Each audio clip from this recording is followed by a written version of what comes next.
สบายดีนี่เป็นประวัติการครั้งแรกวันแรกหน้าร้านแมคโดนัลด์หลังจากล็อกดาวน์4อาทิตย์เป็นวันแรกที่เปิดผู้คนมารอคิวเข้าซื้อแมคโดนัลด์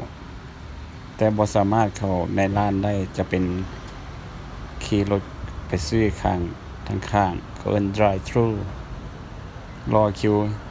ยาวเหยียดผมรอเข้าจากหนทางใหญ่เข้ามาครึ่งชั่วโมงยังบ่หนึ่งติ่งส่วนเข้ามานี่โอ้ยบักขนาดเลยรถรอคิวกว่าคน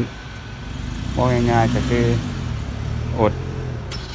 ดหิว4อาทิตย์บ่ได้กินแมคโดนัลด์ล็อกดาวน์วันแรกหลังจาก4อาทิตย์เลยเสียเวลาเป็นชั่วโมงส่วนสิได้เข้าแมคโดนัลด์อย่าลืมกดไลค์กดแชร์กดติดตามให้เด้อเพื่อเป็นกำลังใจให้คลิปต่อไปครับขอบคุณครับ